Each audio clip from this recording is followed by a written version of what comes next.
뉴스의 진수를 보여주는 인터뷰. 뉴 진수. 미국 연방준비제도가 지난주 기준금리를 인하했습니다.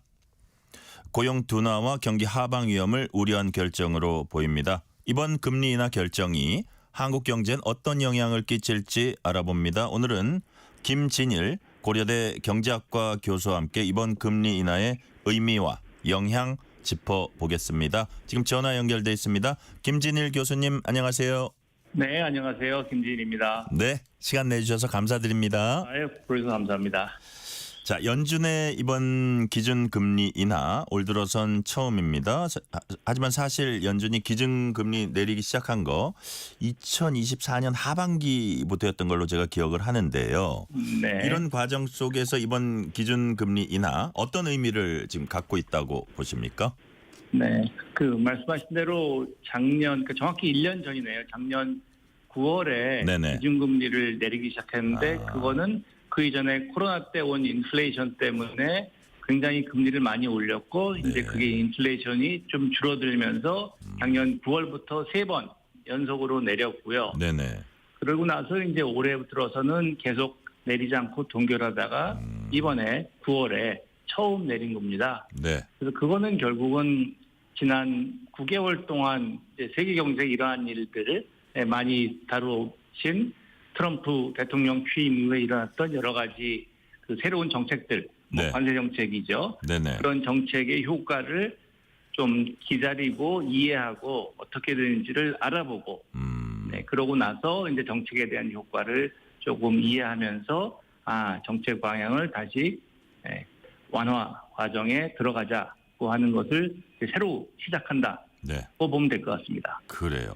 이번에 기준금리 내림폭, 낙폭이라 그래야 되나? 내림폭을 네. 0.25%포인트 그렇게 내렸는데 네. 당초에 사실 0.25%를 예상한 사람도 많았지만 여튼 일각에서는 이른바 B컷 0.5%포인트 기준금리 인하의 가능성도 있다 이렇게 얘기한 사람도 없진 않았거든요. 그리고 이제 트럼프 대통령의 측근이라 그럴까요? 신임 이사 스티븐 미란 이런 부분은 0.5%포인트 인하 이제 주장하기도 했는데 연준이 이 시점에 0.5%포인트가 아닌 0.25%포인트 인하 그렇게 한 이유가 또 뭘까요?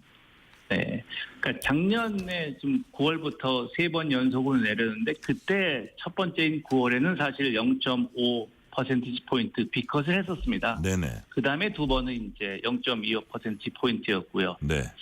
그런 경우도 있었지만 이번에는 조금은 사정이 다른 게 그때보다는 경제에 대한 압력이 작고요. 네네.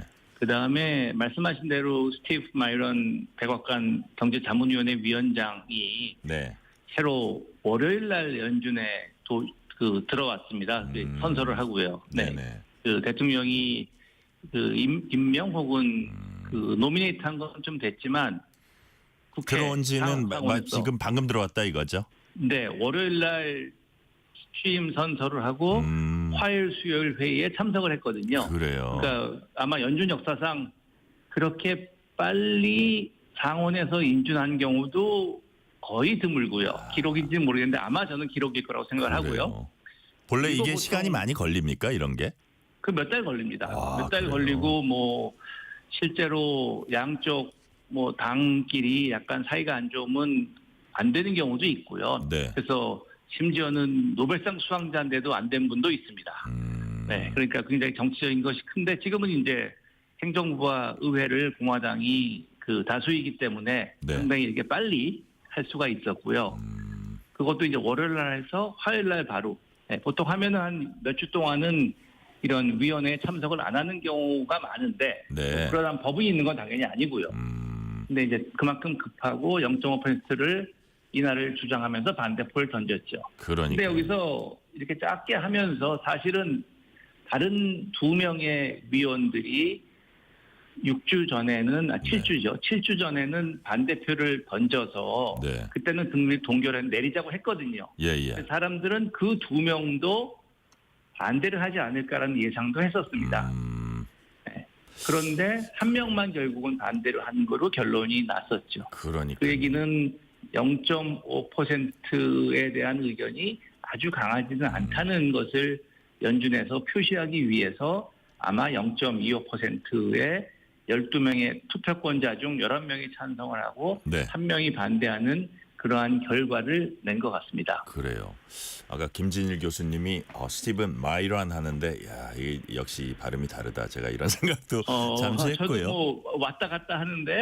사실 지지난주에 일본에 주말에 학회를 갔다가요. 그러시군요. 거기에 연준에서 온 그 한국 이코노미스트 한 명을 만났습니다. 네, 근데 그 친구가 그 연준에서 마이런이라고 부르기로 했다 그러더라고요. 그러니까 옛날에 그 레이건처럼 그러니까요. 네, 약간의 혼란이 있었습니다. 아, 그래요. 네. 여튼 더 그럴듯해 보입니다. 이제 마이런가. 네. 그리고 저기 얘기가 나온 김에 네. 그 연준에서 근무하셨었나요, 교수님? 네. 2번 근무했고요. 아, 그래요. 그게 언제였죠? 처음에는 96년부터 98년까지 근무하면서 우리나라 외환위기를 연준에서 겪었고요. 네네. 두 번째는 2003년부터 2010년 혹은 11년까지 일하면서 글로벌 금융위기 때 연준에 있었습니다. 아, 그러시군요. 저는 2016년부터 2019년 초까지 있었는데 여튼 네. 워싱턴에 2번을 근무하셨는데 두 번째는 되게 길게 계셨고. 네, 두 번째는 한 7, 8년 있었고요. 와, 네, 그러시군요. 그다음에도 계속 방학 때마다는 가고 있습니다. 코어서가 있어가지고요. 그래요. 네네, 반갑습니다. 그렇습니다. 저기 네. 교수님. 자, 그래서 연준에서 네. 근무하셔서 교수님께서 연준 기준금리 결정 메커니즘 같은 거 이제 잘 알고 계실 텐데 네. 향후 네. 연준이 이제 이랬어요. 연말까지 추가로 2번 정도 기준금리 인하 있을 수 있다 이렇게 시사를 했습니다. 예를 들어서 네. 우리가 이제 올해 말 기준금리 예상치의 중간값을 3.6%로 제시한다 아마 이런 워딩을 썼을 거예요. 그래서 네, 그걸로 맞습니다. 유추해 보니까 한 2번은 인하하겠구나 이렇게 해석을 하는 거잖아요. 우리가 그렇습니다. 그래서 향후 연준의 기준금리 인하라든지 이게 어떤 변수가 작용돼서 집행이 될 거라고 보십니까? 네. 아까 제가 12명이 투표를 한다 그러는데 회의에는 19명이 참석해서요. 네. 그 19명이 각자 자기가 생각하는 경제의 흐름에 대해서 네, 여러 가지 국민소득 성장률이라든지 인플레이션율, 실업률 네네. 그리고 가장 시장에 관심이 많은 거는 연준에서 이자율을 어떻게 할 것이라고 생각하냐. 일단 그게 소위 점도표라고 가장 시장에 관심이 많은데요. 네네. 그래서 그 이자율에서는 19명이 준 숫자를 다 점으로 찍습니다. 그러니까 점이 19개가 있어서 예. 그 11명의 위원들이 올해 연말에 연준의 기준금리가 어디에 있다고 생각하냐. 네. 근데 어디에 있는 게 적절하다고 생각하냐는 질문이거든요. 정확하게 말하면. 예. 그러니까 그게 그 사람들의 의사를 표시하는 거죠. 그 중간에 그런- 아주 급격하게 예상 못한 변수가 돌출되지 않는 한 거의 이대로 간다고 봐도 되겠네요. 그렇죠. 이대로 가는 것으로 생각한다고 하는 19명의 점이 있는데요. 네.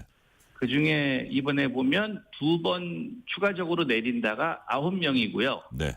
그다음에 그거보다 더 내린다는 1명. 아까 말씀하신 스티브 마이런인 게 이제 누구나 말은 안 하지만 다 아는 거고요. 네. 예. 그리고 반대로 나머지 9명은 그거보다 이자율을 덜 내린 쪽에 네. 그 점을 찍었습니다. 그러니까 사실은 10번째, 11명 중에 딱 중앙값 10번째는 2번이지만 네네. 9명은 2번보다 덜 내린다. 그렇군요. 1명은 심지어 거꾸로 한 번 올린다. 그런 역으로 사람도 하면 있었어요. 이번에도 안 내렸어야 한다는 뜻이죠. 그 그래요. 정도로 지금 연준 내에서 불확실성이 심한데 그 이유는 결국은 그 수십 년 만에 혹은 거의 100년 만에 처음 해보는 네. 관세 정책이 인플레이션에 어떤 영향을 미칠지에 대한 사람들마다의 이해가 다르고 가정이 다르기 때문에 지금의 이러한 그 불확실성이 나타난다고 생각합니다. 관세 정책이 인플레이션에 어떤 영향을 미칠지 안 가본 길을 가니까 다들 이제 네. 서로 간에 해석도 다르고 한 거네요. 그렇죠. 그에 대한 해석 그리고 일종의 바람일 수도 있고요. 이게 네. 많이 해본 거는 누구나 똑같지만 예. 처음 가보는 길은 머릿속에서 상상하는 게 다르잖아요. 그렇죠. 네, 그 여러 명이 서로 지금 다른 상상을 하고 있다라고 생각을 합니다. 네. 자, 미 연준의 금리 뭐 인하 인상 그 메커니즘 자세히 생생하게 설명해 주셨고요. 우리가 이제 정작 궁금한 건 미국의 기준 금리 인하가 우리 국민 삶과 한국 경제에 어떤 영향을 미치냐 이 부분이 될 겁니다. 자, 연준의 기준 금리 인하 직후에 미국 증시 뭐 금리 인하를 뭐 반기면서 단기 상승세 보였습니다. 자, 교수님, 미국 금리 인하로 미국 증시가 상승하면 우리 주식 시장에 기본적으로 긍정적 영향을 미칩니까? 네. 뭐 항상 경제학은 경우에 따라 다르다는데 이번에 같은 경우에는 네. 금리가 내리면서 유동성이 더 확대될 거라고 기대를 해서 미국의 주식시장이 올라간 거고요. 네네. 그리고 그렇게 유동성이 확대되다 보면 돈이 외국으로도 많이 나오겠죠. 그러면 그것은 우리나라 그리고 다른 모든 나라에게도 좋은 영향이 미치기 때문에 네. 전 세계 주식시장의 대부분의 나라에 그렇죠. 호재로 작용하는 경우가 많습니다. 네. 이번에도 그런 경우라고 생각합니다. 이번에도 네. 유동성 확대 기대로 인해서 뭐 우리나라를 포함한 외국에도 돈이 많이 이렇게 흘러나오는 그런 형국이었다. 이렇게 네. 해석을 해주셨고요. 네. 자, 우리 경제에 미칠 영향을 좀 우리가 구조적으로 이해를 하려면 한미 간 금리 차 문제 얘기 안 할 수 없습니다. 연준이 이번에 기준금리 인하하면서 한미 금리차 1.75%포인트로 줄었습니다. 이전에 다시 말해서 2%포인트였단 얘기인데 네. 그게 제 기억으로는 그게 뭐 역대 최대였던 것도 같고요. 여하튼 이 정도 금리차 이게 역대 이게 쭉 추이를 살펴보면 여전히 많은 겁니까? 네, 일단 금리 차이의 방향이 네. 만약에 두 나라가 다른 조건이 똑같다면 50%로 해서 네. 금리차가 플러스인 경우랑 마이너스인 경우가 반반이 되겠죠. 예. 네, 근데 한국과 미국의 금리를 보면 예. 일반적으로 한국 금리가 더 높은 적이 훨씬 많습니다. 네, 근데 지금은 사실 미국이 더 높은 예외적인 상황이거든요. 아, 그렇군요. 그러니까 평균으로 보면 부호가 반대가 된 거죠, 사실은. 네, 그건 어떻게 생각하시면 되냐면 네. 저희가 일반적으로 정기예금을 할 때 시중은행보다 저축은행이 조금 이자를 더 줍니다. 그렇죠. 네, 다 이유가 있어서 그런 거잖아요. 예. 그러니까 우리나라도 물론 우리나라 경제가 엄청나게 많이 성장을 했고 우리나라 금융시장도 옛날보다 굉장히 좋아졌지만 네. 뭐 미국보다 더 좋다고 얘기하기는 힘들 겁니다. 그렇죠. 전 세계 어느 나라도. 그러다 보니까 미국 금리가 전 세계 나라 중에서 가장 낮은 경우가 대부분인데 최근에는 특별한 사정. 네. 그 특별한 사정이라는 게 코로나 이후에 인플레이션이 미국이 워낙 높았기 때문에 미국의 이자율이 지금은 단기적으로 굉장히 높은 상황인 거죠. 네. 그런데 이게 영원히 가냐? 그렇지는 않고 네. 영원히 가면 돈이 다 미국으로 갈 테니까 네. 그렇지가 않겠죠. 그래요. 그러니까 이 1.75% 포인트라는 게 평소보다는 부호가 반대일 뿐만 아니라 사실 이렇게 하면 마이너스여야지 일반적인 상황인데 네. 플러스고 굉장히 사이즈도 1.75%라고 생각하면 이게 1년 이자율이니까 연율이니까요. 아, 예. 제가 정기예금 하는데 어디가 1.75%더 준다? 그거는 상상이 안 가는 거잖아요. 그러니까 엄청난 굉장히 큰 거죠. 숫자다. 예. 근데 이게 유지되는 건 왜 그러냐? 오래 가지는 않는다라고 보는 것입니다. 그러니까요. 이게 이른바 상당히 단기적이라고 보는 거다 이렇게 보시는 거고요. 어쨌든 그렇죠. 그것도 지금 거꾸로 돼 있는 상황이고 그 수치도 상당히 그 자체로서도 큰 편이다. 그 차이가 말씀해 네네. 주셨고요.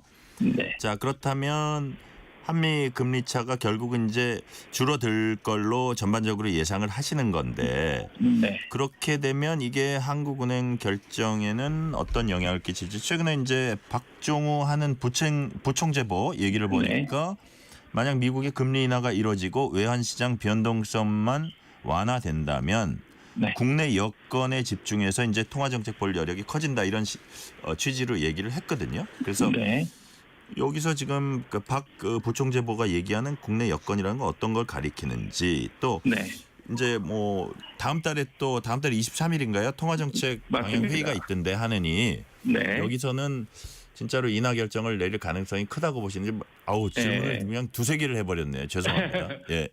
그 부분은 그러니까, 어떻게 보세요? 그러니까 미국이 금리를 내리면 말씀하신 대로 이제 통화시장 정책 보고서 브리핑에서 그런 말씀을 하셨는데 네. 우리나라도 내릴 여력이 커지죠. 네. 근데 여력이란 말을 하는 것 자체가 네. 우리나라의 금리 정책이 미국에 많이 의존한다고 하는 것을 어떻게 보면 너무 직설적으로 시인하는 건가요? 네, 그렇죠. 근데 그건 뭐 총재님도 그렇고 누구도 부정하지 않으니까요. 그거는 뭐 상식이고 다 아는 거니까 이거를 뭐 애써 부인한다고 해도 감춰지는 건 아니잖아요. 네, 누구나 다 아는 그 이야기니까. 네. 근데 그 얘기는 지금까지는 그렇게 못했다 그런 거죠. 네, 그래서 지난주 우리나라 시간으로 목요일날 새벽에 이제 미국 정책 결정이 나왔는데, 예.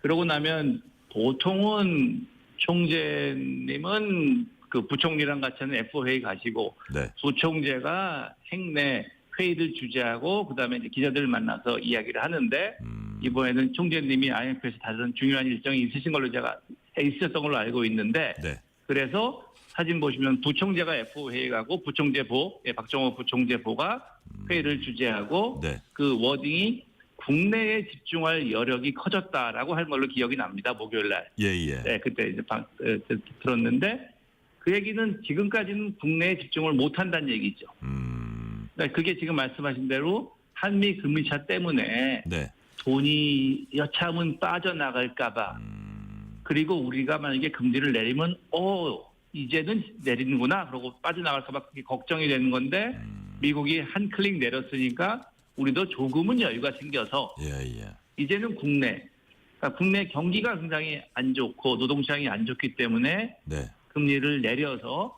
경기를 조금 좀 낮게 만들고 싶은 욕심이 있는 게 사실이죠. 네. 최근에 재정 정책 그리고 그런 것들도 같은 방향으로 움직이고 있기 때문에 이런 경우에 금리도 도와져서 네. 서로 마중물 역할을 하면 되게 좋은데 걱정은 국내적으로 한국은행법에 있는 금융 안정에 대한 걱정. 네. 외환은 좀 덜했으니까 앞에서 말씀드린 대로 네네. 그러고 나면 결국은 국내 금융시장 특히 부동산 시장에 그러니까요. 대한 걱정이죠. 우리나라가 부동산이 워낙 뭐 사이즈도 크지만 네. 국민들의 심리에 미치는 영향이 크니까 만약에 금리를 내리면서 혹은 내리는 바람에 네. 부동산이 겨우 잡힐 만한 게 다시 올라간다면 그러니까요. 그런 걱정도 한국은행이 하는 것으로 이해하고 있습니다. 예. 지금 말씀하신 건 제가 쪼개서 질문을 한 번은 더 드릴게요. 그러니까 지금 이제 교수님 말씀 듣고 보니까 예를 들어서 뭐 전문가들도 보니까 이렇게 보도 나오는 거를 기사들을 이렇게 쭉 읽어보니까 10월에 기준금리 인하할 가능성이 높지 않겠냐 대체적으로는 이렇게 많이 관측을 하고 있는 것 같고요. 왜냐하면 기사도 전문가들 인용해서 이제 나오니까요. 네. 자, 그렇기 때문에 아까 교수님 말씀하신 대로 뭐 성장이라든지 경기 진작이라든지 자 위에서는 어쨌든 추가적인 통화 완화는 필요하다. 이게 전반적인 분위기인 거죠? 네, 그런 완화가 필요한데 그게 지금 했을 때 부동산 시장에 그러니까요. 혹시라도 불을 지를까 봐 하는 걱정. 네. 근데 그 걱정은 항상 있는데 지금이 좀 큰 상황이긴 합니다. 아, 그래요? 네. 금리가 내려가면 모든 자산 가격은 올라가고요. 사실 올리기 위해서 금리를 내리는 거죠. 네. 그런데 주식시장이 자산 가격이 올라가는 거는 아주 많이 올라갈 때까지는 국민들이 별로 뭐라고 안 그러는데 부동산 시장은 웬만큼 올라가면 그 언론에서 잘 아시겠지만 꽤 많이 올라가니까 조금만 올라가도 언론에서 걱정을 하기 시작하고 뭐 다 맞는 걱정이죠. 그러니까요. 그 둘 간의 미스매치 사이에서 어떻게 보면 그 외줄 타기를 하고 있는 거라고 생각을 합니다. 그렇다면 역으로 이제 다시 말해서 똑같은 얘기인데 하느니 기준금리 인하를 이제 심각하게 고려를 할 텐데 10월 말까지 딱 보니까 딱 한 달 뒤에요. 심각하게 맞습니다. 고려를 할 텐데 그 사이에 부동산 시장을 또 면밀히 살필 거예요 아마. 그래서 하느니 이거 생각보다 이거 만약에 인하를 하면은 이거 조금 심각하겠는데 하면은 뭐 그 타이밍을 한 번 더 늦출 가능성도 배제할 수는 없는 겁니까?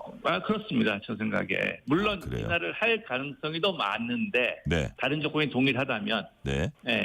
미국이 내렸으니까 네, 아무리 예상을 했지만 그래도 내렸으니까. 네.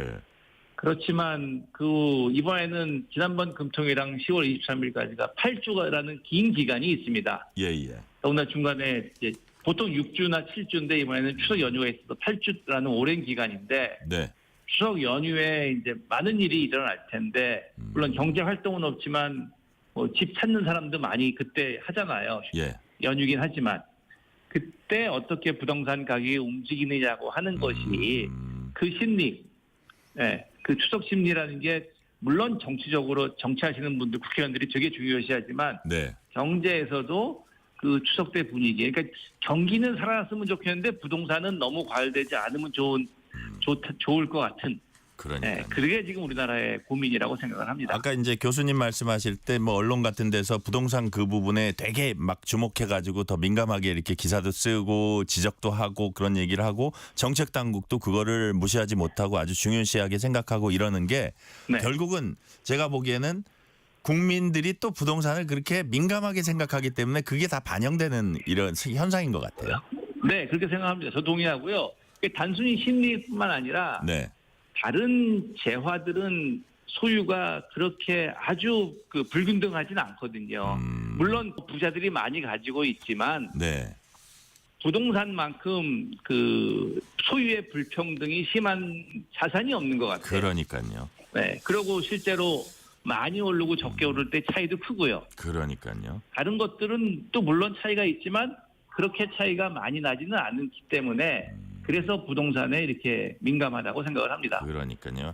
네. 기준금리 결정에 뭐 한해니 고려할 우리가 뭐 물가라든지 결국은 부동산 값도 이제 물가인데 부동산 그다음에 주식이 뭐 차이 좀 많이 나게 뭐 두 번째로 언급해 주셨고 딴 것들도 또 조금 보는 게 있나요? 이런 것들 말고 지표로서. 딴 거는 물론 경기가 제일 중요한데 네. 추석 때 이제 경기를 많이 보겠죠. 그리고 네. 최근에 이제 풀린 돈들이 어떻게 움직이는지 그리고 그거에 대해서는 뭐 한국에서 많이 고민한다고 들었는데 네. 이렇게 새로 풀리는 돈이 그러니까 예. 또 오늘부터 또 풀리는 거 있잖아요. 예. 그게 과연 평소 같으면 안 썼을 때에 가는지 아니면 어차피 써야 될 때 가는지 예. 그 앞부분 즉 안 썼을 때 가면 경기에 대한 효과가 큰 거고요. 어차피 써야 될 때 가면 효과는 작은 거죠. 예. 없어도 됐을 테니까. 그러니까요. 그 차이를 아는 게 경기에선 제일 중요하고요. 그 다음에 물론 이제 정말 큰 중요한 거는 미국과의 관세 협상이죠. 그렇죠. 네. 앞에서도 조금 2부 동안 하신 뉴스 브리핑에서 나왔지만 네. 미국과의 3,500불이요. 네. 그거는 뭐 너무나 큰 망치이기 때문에 그게 어디로 가느냐는 거는 뭐 대한민국 경제 전체를 흔드는 문제이고요. 네네. 근데 그건 이제 한국은행에서는 이제 뭐 정부와 이런 협조는 받겠지만, 네.